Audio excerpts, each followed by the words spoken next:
नमस्कार साथियों, कैसे हैं आप सब। उम्मीद करते हैं कि बढ़िया होंगे आप सभी लोग और अपनी तैयारी को एकदम बढ़िया से जारी रखे होंगे। साथियों, बीते दिनों एक टर्म चर्चा में रहा जिसे हम CAA या सामान्य रूप से कहें तो नागरिकता संशोधन अधिनियम के रूप से जानते हैं।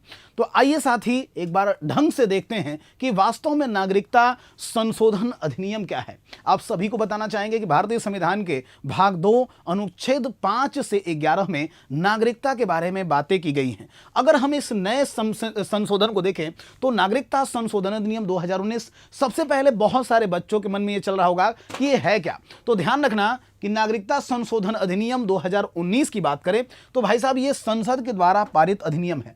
आपको बताना चाहेंगे कि ऐसा नहीं है कि 2024 में पारित किया गया है, नहीं, इसको पारित तो 2019 में ही कर दिया गया था। इस पर राष्ट्रपति रामनाथ कोविंद के हस्ताक्षर मिलेंगे, पर लागू किया गया है अभी। क्या भाई? तो लागू किया गया है अभी। हालांकि इसको लेकर बड़ी विवाद का विषय बना हुआ है। अगर पूछा जाए कि यह बताइए, ये जो संशोधन है, ये संशोधन कहां पर लागू होता है, तो नागरिकता अधिनियम 1955 में यह संशोधन लागू किया जाता है।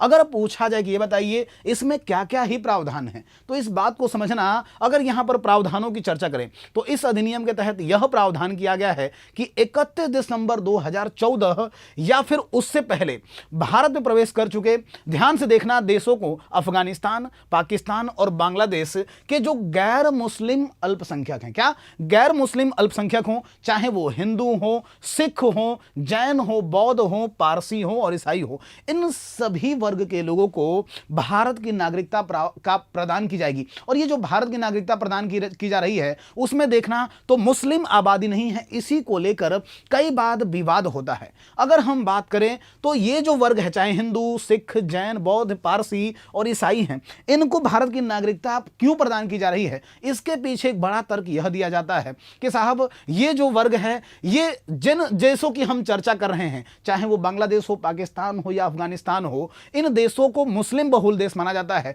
और यहां पर गैर मुस्लिमों की जो स्थिति है ना, वो बड़ी ही खराब मानी जा रही है। साथ ही साथ कहा जा रहा है कि इनको अनेक प्रकार से प्रताड़ित किया जाता है। यही वजह है कि यहां पर नागरिकता प्रावधान के बारे में हम चर्चा कर रहे हैं। अगर पूछा जाए कि पहले क्या प्रावधान था, तो पहले प्रावधान था कि नागरिकता अधिनियम 1955 के तहत कम से कम 11 वर्ष की अवधि तक यदि कोई विदेशी भारत में निवास करता है तभी उसे भारत की नागरिकता दी जाती थी। ये पहले आप देखेंगे तो हुआ करता था क्या प्रावधान, पर अभी क्या है, तो अभी ये संशोधन किया गया है। ध्यान रखना बाबू, इससे क्या भारतीय नागरिकों पर कोई असर पड़ने वाला है क्या? तो भारतीय नागरिकों पर कोई भी असर नहीं पड़ेगा। क्या भारतीय नागरिकों पर कोई भी असर होगा ही नहीं। क्यों? क्योंकि भाई साहब ये CAA जो है वो भारतीय नागरिकों पर लागू ही नहीं होता है। इसलिए इसमें न तो भारतीय नागरिकों के अधिकारों को समाप्त किया जा रहा है या उन पर कोई प्रभाव पड़ रहा है।